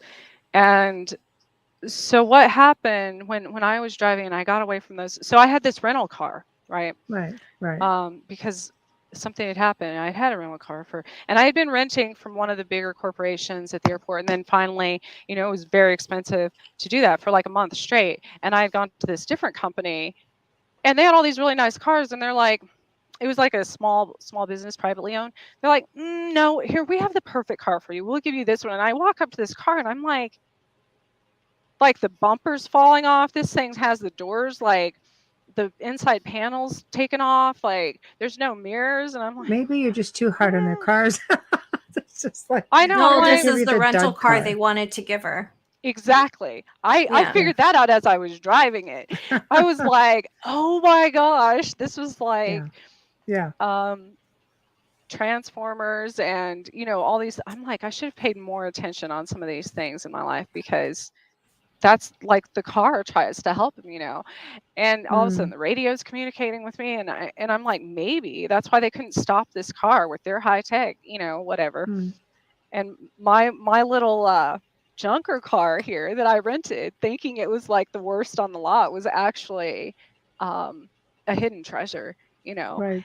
and Right. and so I had gone all the way past the military base. I went to another city, and during that time, my cat scratched my daughter in the eye, like literally in the eye. She scratched her eye. Her eye is bleeding. Oh gosh. Poor And kid. I'm like, man, I've got to go to this hospital. I can't go back to the other one. But she's my cat had never scratched anybody in her entire life. I rescued her. It was very odd. Later, I realized why. But she was communicating with the cat also. She's like, Lucy, why would you do that? It's not funny. I know you're laughing at it. Why would you scratch my eye? And I'm like, her eye is bleeding. Like, and panicking. And by the time it was probably a 20-minute drive, and there's still people chasing me, by the way. I thought for a minute I was in like another dimension, because nothing made sense in this reality I was in. Did it but feel at the like same it was time, going really slow? Sorry. No, it was really fast. It's just nothing, I saw like 100,000 crows, and there's like Men in Black on me, and there's, my animals and my kids and everything was weird. And we got to the hospital there, and I turn around and her eye's fine, like completely fine. And I'm like a Matrix effect. Right. I'm like, did she just heal herself, or was that an illusion? Because at this point, I'm like, anything's possible, And I get to this parking lot at the hospital, and all of a sudden, nobody's there but my car. Right. They close off both entrances to this parking lot. There's like military men standing, like guarding. And I was like, I'm not getting out of this car. This but for what do I little do? You? Yeah. Right. I'm like, why do they want me? What do I do? And after a while, like the radio kept saying, we're sending a rescue. Someone's gonna, like, different songs. Because I turned my phone off. I was terrified of using that. And who would I call anyways? Well, I can't call the cops. I can't, my family. Right. Who You'd would be I tell? locked up, and your kids would be taken if you did that. Exactly. Who would I tell? And so a little bit later, they wouldn't approach me. So I'm like, and they were armed. I'm like, are we dangerous? Like, right. Now, granted, I had my entire life, my energy, this happens with a lot of empaths. I've affected storms. I've affected electricity. I used to get, when I was little, I'd throw tantrums, and all of a sudden light bulbs or, a trip a breaker or a transformer, whatever would happen. I've been electrocuted. I've been struck by lightning, Oh my gosh. And so I'm like, well, maybe they think we're dangerous. And I'm like, why would we be dangerous? Then I'm like, I've never harmed anything in my life. Like, why would I be dangerous? But they wouldn't approach us, and a helicopter touched down. And it's like they were wanting us to get on that. And I'm like, oh no. Oh no. I felt like it was a trap. Yeah. So I went back to Manhattan, because I was terrified. Finally, the helicopter left. They shut down the. Yeah, how did you get away from all these people? All of a sudden, you don't get on, and they just say, after okay, the we're done. helicopter left, they picked up the barricades and like everybody left, and I'm like, so either that was a trap or I was supposed to take that helicopter. You know, like how do you discern at that point? I don't know. Any time lost. I'm kind of with Carol on this. Do you feel like a time traveler? She asked. So I go back to Manhattan because at this time we've been in the car since like 1 o'clock in the afternoon, and by now it's dark. It's 11 o'clock. Right. I had some snacks, but I was terrified to even step foot outside the car. Plus, every time I opened the vents, I couldn't breathe. Whatever was coming through it, I could not breathe that air. Right. And so I would only turn the heater on every once, when I absolutely had to. We had our coats and stuff. But so I go back to Manhattan, and I'm like, what do I do? What do I do? On the way back, there were all these weird. The street lights were different colors, like literally. And I kept hearing like, what color are you? I'm like, what color am I? I don't even know what that means. Like, you never knew what color. Yeah, that's crazy. That's crazy. I get to the middle of Manhattan and I'm by a Walgreens. I'm like, wait, and I keep hearing danger, danger. And I'm like, oh, green. Okay, well, maybe I'm not green. Yeah. And I stop at this parking lot, and it's a college town, so there are a lot of, on a Sunday night, not as busy, but there are still people out walking around stuff. And I get to I'm sitting in front of this laundromat, and there's no one else in the parking lot besides one car. And I see this person walking, and all of a sudden, I hear, like I see it gets kind of like foggy, and I hear. I don't even know how to like this buzzing noise. It was familiar with me in other times, but it was also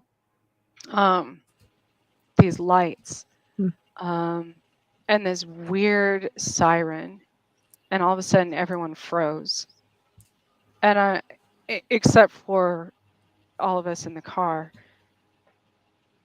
And I look at the vehicle next to me, the one vehicle parked there. My kid. So, and right after that, when everything unfroze, I looked up and I was like, holy hell, there was a ship. I couldn't even see the ends of it. It was like literally the size of Manhattan. What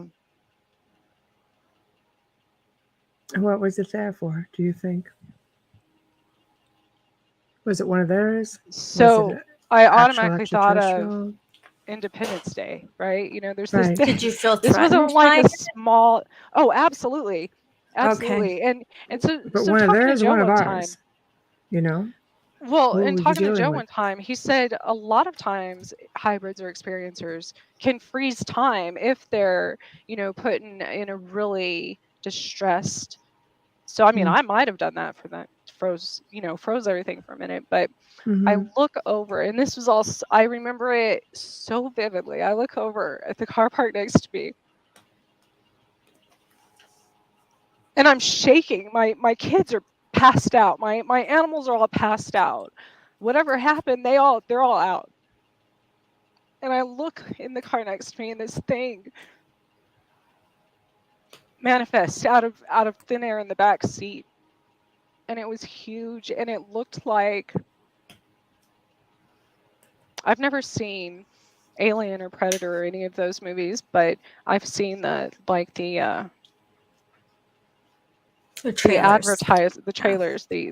This thing was absolutely enormous and absolutely threatening, and a monster, an absolute, that we would think of as a monster. And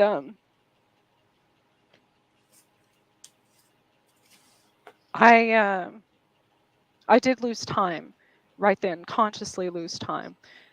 The next time I came to, my dog was awake and came up and bumped the little sunglasses holder, in the middle of the. Yeah. That opens, and there's a sticky note and a room key for a hotel. in there. And I'm like, where did this come from? And it had a time, it had like midnight and a license plate number. And I was like, okay, is this another trap though? Like, am I supposed to meet, is somebody going to rescue me if I meet him at this hotel at this time? Is somebody going to kill me? Is somebody, you know, but somebody was also, these things that were communicating with me telepathically were also, there was something else communicating with me, but they would say, speak it out loud or write it down. And I'm like, but that's human. That is, you know, human. so I'm like, oh, I felt like that one's more of a trap than the other one. You know, Yeah, right. And so I Choose do your go to poison. the hotel. Yeah. I do go to the hotel. I go to the front desk and say, I'm just here to check in. And the front desk person was like, that's odd. There's no name or anything on this reservation. He's like, and I swear this wasn't here an hour ago. And I was like, sir, I'm just tired. I want to, you know, check in. But then I go back out to my car and I was like, I look up and there's a room light on. And I just kept thinking, I'm like, what if I go in this room and there's somebody waiting to kill me? I was thinking of like all the celebrities and stuff. Sure. Oh, yes. Speaking of which, it's funny that Marilyn Monroe's, you know, in the picture behind me. I need you to hold that thought for a quick minute. We have to do a sponsor ID. We know how Joe doesn't, or like when we don't do one. I know you're listening there, boss man. So, okay. Oh my gosh. You are listening to The Outer Realm with Michelle DeRoche and Amelia Pisano, coming to you live from the beautiful city of New Orleans on 105.3 FM radio. Tonight, we've got Trisha Mo, who is also a host on our UPRN family here. And she is talking all about her lifetime experiences and many tragedies, unfortunately, that she has had to endure and also difficult to understand. Stream or listen to our archives. I don't want to get emotional, sorry. Stream or listen to our archives on the platform you normally use. If you've missed the show, don't worry about it. You can find us there. Shout out and thank you to the amazing people at Folgers Coffee for fully sponsoring our show from day one. We love you and we thank you so much. You know we couldn't do this without you. Also, a huge thank you for our intro and outro to Dr. Snick, the sonic surgeon, Justin Snicker, award-winning composer and musician. You can find his music on Amazon and Bandcamp and several other outlets as well, and find him on Facebook and Instagram. He often posts clips of his music, and I know he's dropping a new album. Just in time for Halloween. All right. Spooky month. Oh my gosh, sorry. I just got choked up there. Sorry, that's probably coming from me. It's okay. No it's doubt okay. I don't like mind I don't mind taking it, you know. I don't mind trying to help you. I'm just I don't know how you've done it this long, not understanding and not like all this confusion and so alone. I really feel for you. And that whole thing was very hard to trust. I had a hard time trusting my own discernment, my own absolutely, you know, your own judgment. I think at that point, right, you're questioning. So it sounds to me like you've got some like voices coming in. Do you find? I mean, obviously with ET, they don't need, you know, they're not going to sound like human beings. And you made a comment about, hey, that's human. So telepathically, they seem to be in tune with you. Is it telepathic, do you think, or do you just think you've got cameras and microphones or bugs literally everywhere? Oh, I do have implants as well from numerous races that I've had since I was very little. You know, one of them behind my ear, my mom took me to the doctor for when I was like 6. And of course, doctors that have shown up on x-rays and they don't ever say, they just get this blank stare and, you know, don't say anything about them, don't do anything about them. So I knew that. I knew that there was one in New York when one of the time I went blind for almost 2 weeks and doctors couldn't figure out what was happening to my eyes. And that one 100% I think was a military experiment because When I got my vision back, I could see an infrared light. And later I learned that there are experiments done to people using light that causes this to actually, almost like building these super soldiers to see in the dark and things like that. So then I was like, well, I probably have an implant in that eye too. And there's and so then all these movies that I've heard about and stuff throughout my life start making sense. I had been, numerous times in my life, I had been wrongfully arrested and the SWAT team raided my house, but then there was no record of it and all of these things. And I absolutely not saying that it's the actual police that are for bad sure, or no. doing it. It's I'm saying there's somebody, things though. that impersonate a lot of these Right. things, like children or authority figures and stuff. I imagine And they can so- impersonate any company, any situation to have the Absolutely. means. Right. And that's what happened in Manhattan. Eventually, I still didn't know what color, like somebody saying somebody else is coming to save me, and all of a sudden another man walks up standing on the corner in like all yellow or something and is holding a bag. And I'm like, do I approach him? Do I not? And I finally went into, there were tons in town. There were tons of white government vehicles from Texas. And I finally went into one hotel, and I go up to the front desk and I see the name of the manager on the wall, and it said Angel. That was her name. And all of a sudden, I don't say a word, and I'm standing there. She said, "Hold on one second." And she goes, to the back and comes back, and she gives me a red phone case, and I'm like, "But is it a trap?"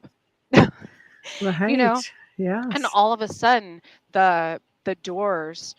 And I already knew it was a mistake getting out of the car, because the second we got out of the car, my legs were numb. And I knew that from being abducted, that is one of the first things. And so we're standing, and my kids are like, "Why are our legs numb? And that my animals are passed out." And I'm standing there at the front desk, and all of a sudden the automatic doors, the motion sensor doors, open and close erratically numerous times. And I look, and I'm like, "What is that?" And she goes, "Oh, it must be the wind." And I was like, "The wind doesn't set off the sensors. That's crazy. Their doors would be open all the time if that happened. That's so crazy. And I turn around, and Men in Black, the credits, is on the TV in this hotel lobby. And I'm like, there is no way. There is no way this is happening right now. And this man walks in with like a briefcase or something, is standing, walks up in front, on the other side in front of me. And he has a spider, like a red spider on the back of his jacket, like a logo or something. And I was like, oh, like, I felt like at that moment that was really dangerous and I shouldn't be there. So I left there. And then there were numerous other, there were like these semi trucks in the middle of the night. There had to have been hundreds of them rolling through town, and near a military installation. Sometimes this is normal. They have a lot of equipment or whatever, but they didn't sound like normal trucks. I don't know how to describe it. They were the machines. So I'm like, is there? And they were trying to communicate to me that there was like a summit meeting or something going on at that time. And it never occurred to me that why I was a part of this or anything until I was behind this car. And I was seeing the same drivers in every car, like clones. I'm like, oh, that guy was driving that car behind me. Oh, they all look the same. And I would see people just disappearing from their car at like a stoplight, and the car being sitting there empty, and I'm like, what is that a time slip or something? Or is this like, that doesn't even, I don't know if they're taking people and leaving people, you know what I mean? And can I just rewind you for 1 second? Sorry, just because I think you need to hear this. When you said you saw Men in Black, the film, the credits come up on the television in the lobby, did you ever think that maybe something that you've encountered throughout your lifetime was trying to warn you and protect you and say, get out? Yes, like, get absolutely. out of here, take this as a warning, because that's the only way they could do it, right? How Yes. else could you do something and not get caught?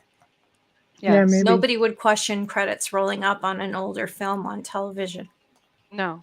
And that's what I started learning, is Two all these sides to every things. coin. But I'm Yeah. like, oh my God, they've been trying to warn me all this time, and I wasn't paying attention. And it's the same with mediums, I've learned, and people who have these stories, and it's like we're literally screaming to a crowd of people who can't hear us. Mm-hmm. Half of They them don't don't even want see to. us. They don't want to, though. And it's like, we're trying to save you. We're trying, we've been trying to Yeah. warn you for years. Right. And Yeah. there was something, yes, there were all these things, and so I was behind this car, and it was like a hybrid, whatever, like that, the car was a hybrid, and they would change the license plates to make words, and I'm like, which I know now in this holograph, anything can be changed, clouds, whatever. Mm. And they said, join us, hybrid, and I was like, who are you talking to? Like, I'm not a hybrid. And then I was like, oh. And this whole Well, time, shit. I'm like, Yeah. Yeah. but up until then, it That's. had never occurred to me. That was the last thing on my mind, And Oh. and I was like, absolutely not. And so whatever this race was, I was like, you all have an attitude problem. You're very rude, and you're very pushy, and very, And then there were the other ones who were nicer, and So what is it about you? Do you think that so many races were interested in you? I mean, I would understand why military and government would be interested, because they're trying to figure out what your interactions were with all of these different races of beings. Because you I can't be a think, hybrid with especially all of them. like redhead. Well, I have a native background, as well Right. as Celtic and African. And if you go back to the original races since the beginning of time, That's right. and you want, coming from New Mexico, like the Four Corners prophecy, even, and then I added one after I had my son with the crossing of the, so if there's very few people in this world with my blood, That's true. Mm-hmm. So that would be a factor among others. But it's like all of these things, I knew for a fact, I knew they couldn't purposely in my life, but they could make it look like an accident. Absolutely. Yeah. And so then that made sense through all these other people trying. Friends have tried to, randomly tried to kill me, my family members and stuff. And they hadn't, it's not the person itself. I want to distinguish that. They have no recollection. These people have no recollection of it. Right. And they didn't even look like themselves at the time. Their eyes were different. So they were using everything around me to try to harm me. But what I don't understand is, when you have the power to do that sort of thing to somebody, they could take you, lock you away. I'm surprised they haven't. Just trying because, and that's what they can't purposely do those things, because it would literally start a universal war. There's certain, it gets to a point with people, they can't do, and I think that's with the military. I think I had killing you would be just as much of a trigger for war, right? You would think. But Joe said it one time. He's like, maybe something bigger was protecting you. Yeah, for sure.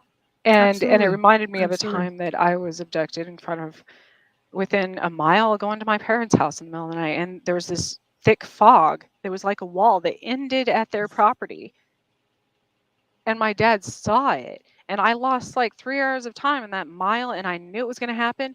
And the funny thing is, I was near a cattle auction house, and I heard, and it was one of the nights that they were separating the mothers from their calves and selling off the calves. And they did that on purpose to show me what we do as humans. So this fog was MilAb, not extraterrestrial.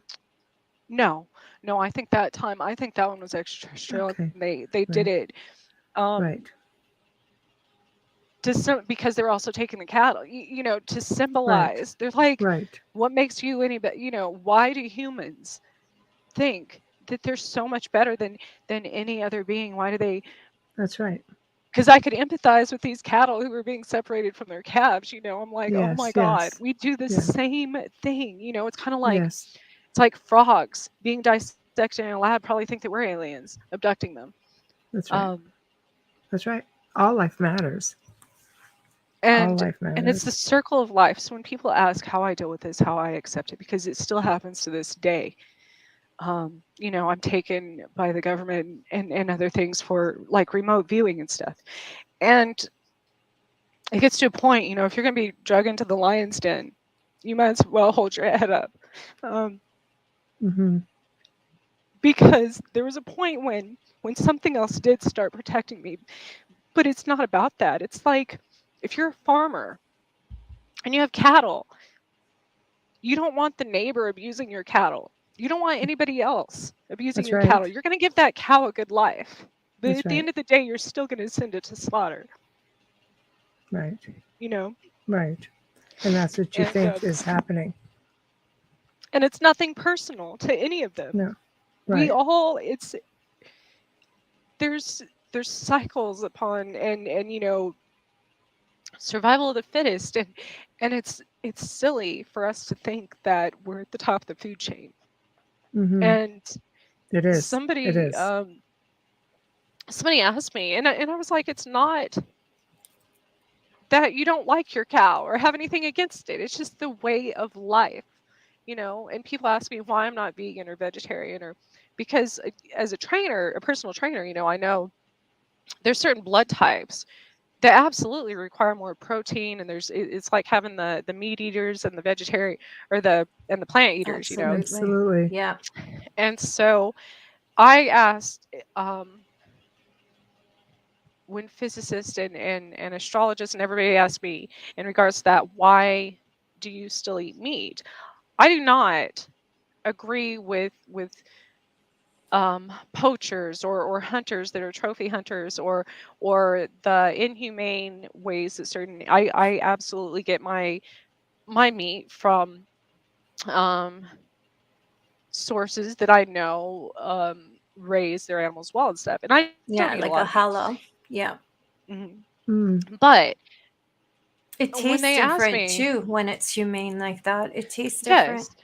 And it's very much, that's about the energy as well. Everything passed on through energy, no matter whether it be what you eat, what you wear. You'll feel the energy and the emotions of that animal upon death. You'll feel fear. You'll feel everything. It imprints into the physical. And I was discussing this with someone the other day. I'm like, it's not, if a deer gets hit by a car, you're not going to eat roadkill because it taints the meat. That's right. The adrenaline surge, when that animal dies in that traumatic way, ruins the meat. It becomes poisonous to you. And so maybe that's why I'm still alive. Like maybe I'm tainted now. I've heard like people with a lot of tattoos and stuff, they don't like because they consider, so maybe all of that saved me. And but when I say I don't, makes me grateful here's for another mine. thought, I don't have any. And they've all helped me remember things, and in the beginning of time, like with Egyptians, only royalty was allowed to have tattoos, only. And so, but with the meat eating thing, another thing I ask people is, what makes you think that plants are not one of the most intelligent beings on this planet? Absolutely. They're rooted to the source, older than anything else living. And trees are the same, and they communicate with each other via their roots. It's a whole communication system. People don't know. It's almost like they're singing. Yeah. And so that's something profound happened a few days before all of this. I used to go on this trail by my house, and I touched a tree one time that had the rut marks from a deer. and its branch, like it had been cut, and I put my hand on it, and I felt like I was healing the tree, but the tree said, "We will miss you, Trisha." And I'm like, okay, now I'm talking to trees. Like, I've absolutely lost my mind. Right. Now this is 100% normal, and it had been normal to me all my life. I had just forgotten, when I didn't live near the forest anymore. Right. Because we're so programmed as we get older. I had lost that ability as a child. People who are empathic and gifted should always live among the trees and within forests and near water. You have to Yes. stay rooted to source. You have to, because And technology, towers, all of this is harmful. And that's what kills me, Yeah. That's when I became sensitive to the towers and the EMF frequencies and all of that. And this tree, I was like, wait a minute. Well, first of all, a tree's talking to me, but where am I going? Like, I wasn't planning on going anywhere then. I left Manhattan. There's a lot of other, I finally stayed in a hotel. My daughter was taken. Like, I don't know how to explain it. Her consciousness, her personality, and I could feel this thing trying to access my mind to see what room number we were in. I could hear this whoosh, like it coming down the hall of the hotel. And the thing is, I thought this was all over. I thought the ship had left because I could see it during the day. I had been driving around for 3 days now, consciously, 3 days. But I couldn't leave town because they were everywhere, and so, and the crows would alert them to where we were, and then there were the machines and stuff, and so in this hotel, I finally thought it was over. I finally thought they just left, but they didn't leave. They were just quiet for a few hours. Right. It was like the calm before the storm. Right. And all of a sudden, something's waking me, literally shaking me in the middle of the night. I was so exhausted. I fell asleep, after I knew my kids were asleep in the hotel room. Something shook me awake, like an hour or two later. And I'm like, what? And I wake up, and all of a sudden I was like, close the vents to all the vents in the room, the heater and everything, because there was something being forced through the vents, and that was making us tired. And I closed the vents, and I could feel it trying to access my mind to see through my memory of what room number we were in. And I hear this whoosh come down the hall, and I was like, dear God, okay, my kids are not safe because they're asleep. And I know these things access you when you're, things can take over your body more when you're asleep. But I was like, I'm not going to think about, what am I going to think about? I'm like, all my meditation maybe has helped me to this point. And I was just trying to think about, I turned off any lights. I was unplugging things because it was electrocuting me even halfway from the wall. And I was thinking of black, like just nothingness in the dark. I'm like black. And I started singing the alphabet. I started doing everything I could to distract my mind from thinking about what they wanted to access. I was trying to protect my kids. And all of a sudden I feel something, I'm electrocuted from behind. A lot of times that's, kind of how they do it. And I don't know what happened. Like, I don't know if I froze time again, but everything stopped and they left again. And a few hours later, I turned the lights back on. My daughter woke up, and I turned the TV on. I'm like, okay, maybe now they're gone. Because I couldn't hear the hum of the ship outside anymore. And I was staying there dancing, just, in the middle of the hotel room. And she's like, I'm like, you have to stay awake. You have to stay awake. Okay, I'm doing everything I can to keep her awake. Because something kept telling me, like, keep her awake, keep her awake. And she's like, I can't keep my eyes open, Mommy. I've got to go. And she fell asleep. And I don't know how to explain it. Like, I literally felt her soul leave her. Like, I thought she died. And the next day I woke up to police knocking on my door. But when you see, like in a movie, when you see the military or the police officers or something, they can't exactly portray in uniform. Right. an actual officer.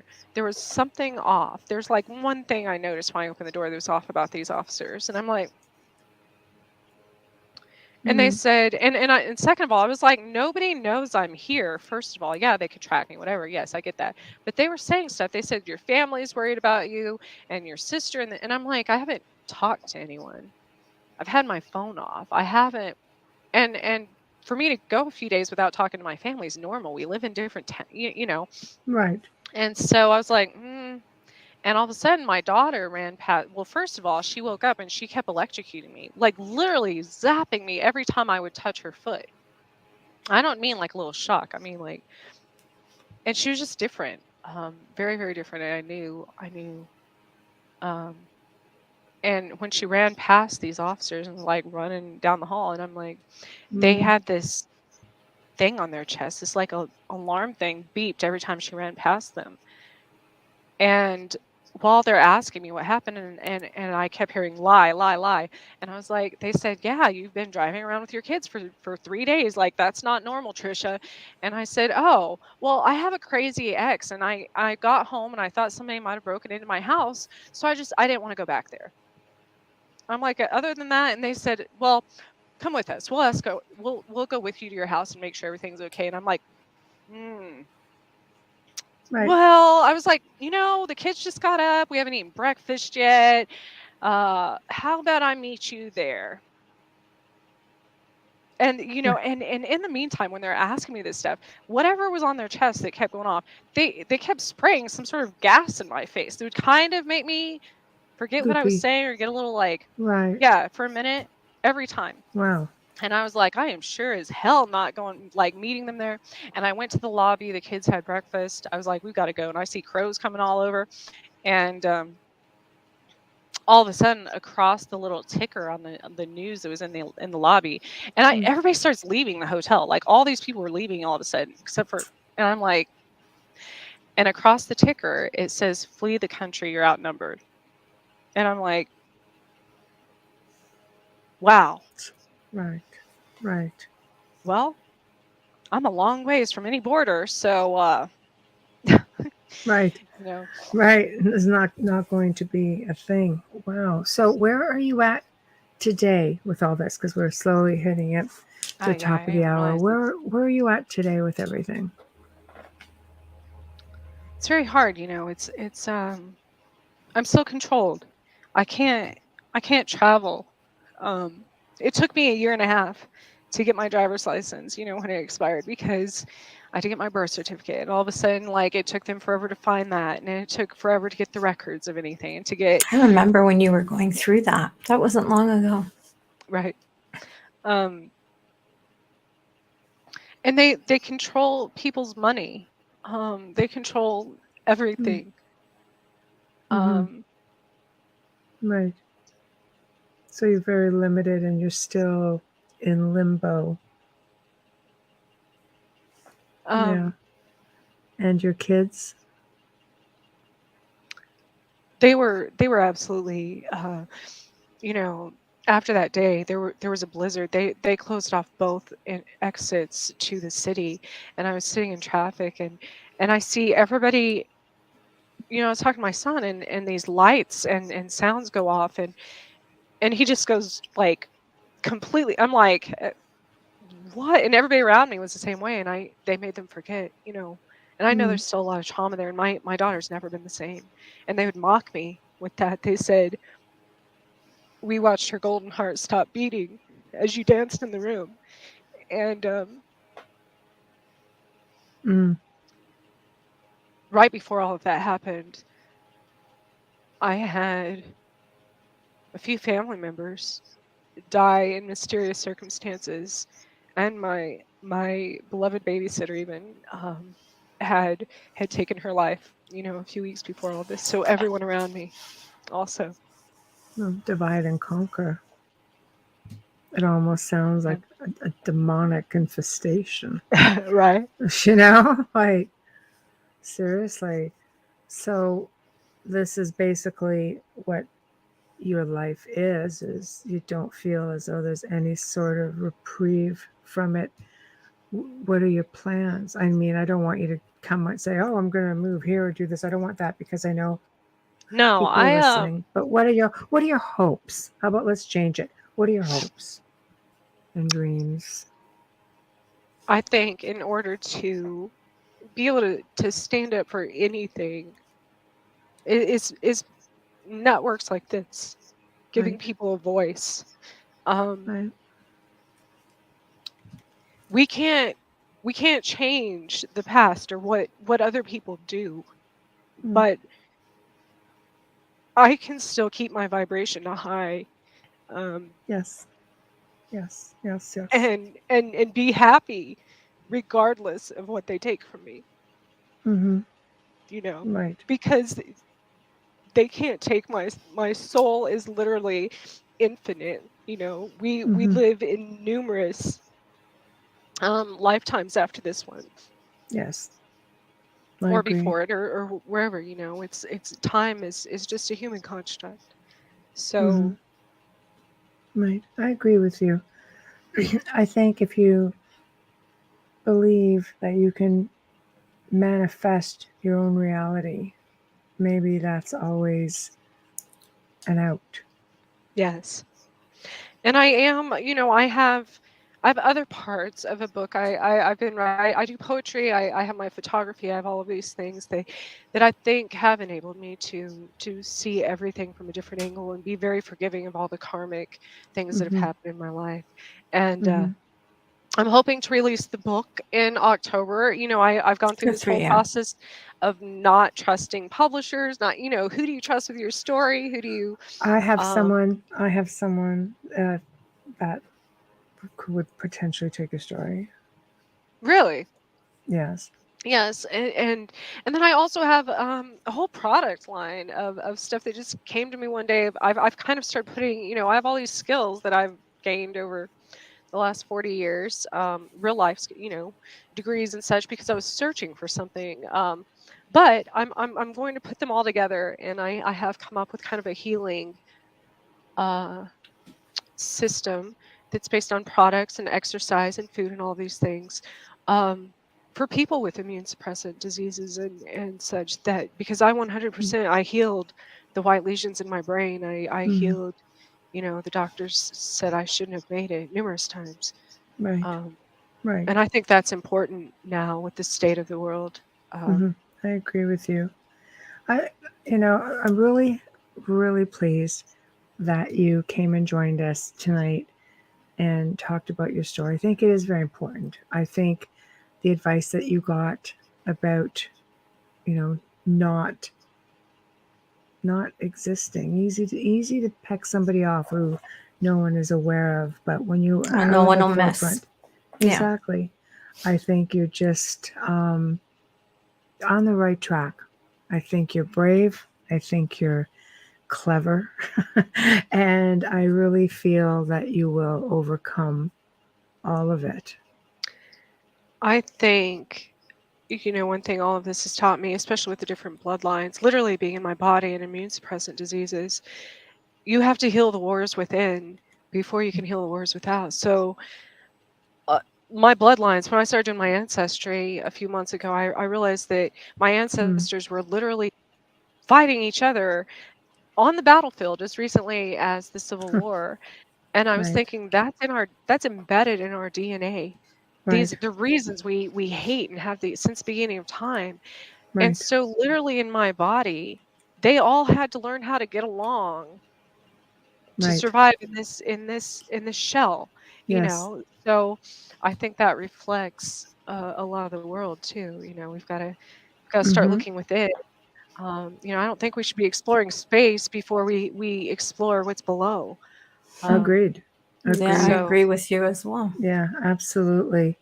and that's the Does roots of our existence. anybody else in your family like you going through what you're going through? Or are you um, on your own with this? I'm completely on my own with this, but Interesting. I'm the only Right. redhead. It's skipped generations, Right. and so there have been grandparents and such that and great, great. Yeah. But no, in my immediate family, no, I'm the only one. But who's to say that you're not that redheads weren't the first and then left and came back? Like, we don't, that's what I mean by we don't really know. You could have been, redheads could have been, light eyes could have been the first people ever. Well, if you go back to the like the Tuath, you know, in Irish and pagan and Celtic, they that was part of the belief system that they came from the sky or wherever. Right. Yeah, And, absolutely. Yes. No, I agree. There's I a lot agree. of redheads in Scotland, so a lot of you know, folklore that goes back. yeah. and Well, it's funny. They don't allow, like, I wanted to move to Scotland. They don't allow Wi-Fi in half their country. You know, they still got dial-up, besides in the major cities. I don't know. I was like all over Scotland, and I had no problems with Wi-Fi. I think it depends where you're looking. If you're looking I was out in the more country. I was in the yeah. Highlands. I was everywhere. So I think it Well, does. I In mean, fact, you could be 'cause in of the middle of satellite. someplace. They give you free Wi-Fi right in the middle of a huge, you know, like a huge park. All of a sudden, they'll have Wi-Fi free for everybody. When I was in, I think it was Glasgow, everybody, it was Glasgow's just a huge buildings city. on both Yeah. sides, free Wi-Fi. It just sure, but even like in the Highlands wasn't that bad. But that's Right. also a tourist area. I think if it depends on where Trisha's Scotland. looking, right? Oh, I Now, would live off Trish, the when you grid. go, Like, I don't. I'll send you someplace very nice. So I'll make sure you have Wi-Fi. But If I'm we ever do. allowed to travel, yes, that would be Oh, that would maybe be one of wonderful. your extraterrestrial visitors. I always say, why do I need a plane? Pick me up, drop me off, come back, get me. You know, go lean towards the friendly ones. But again, I know people who could probably converse with you about that also.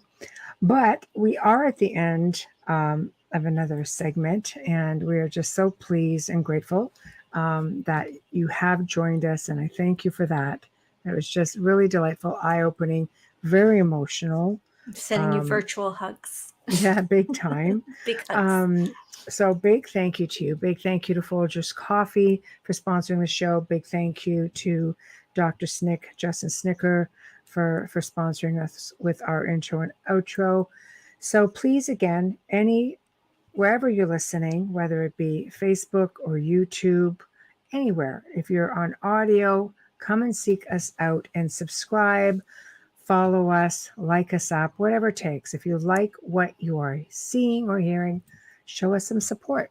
Always, always appreciate it. If you'd like to drop us a line, please do so at the Outer Realm Contact at gmail.com, the Outer Realm Contact at gmail.com, which prompts me to say I am consulting on a potential upcoming paranormal show. So if you have traveled abroad or you live abroad and you have come back with something, or you are currently living with something, we have producers who are willing to tell your story. So please email me at theouterrealmcontact at gmail.com, and we can hook you up. Now, tomorrow night is going to be really fascinating. For the very first time ever, we welcome Kevin Dermot O'Doherty. I love him. And he's going to be discussing his book called The Egyptian Hammadi Secrets, a book totally loaded with knowledge of Gnosticism, demonology, ET, human genesis, and just so much more. Right there, it just says like, I want in. So I think this is going to be fabulous. So tune in, and in the meantime, everybody behave. For myself, Amelia, and Trish, everybody have a great night, and we'll see you tomorrow.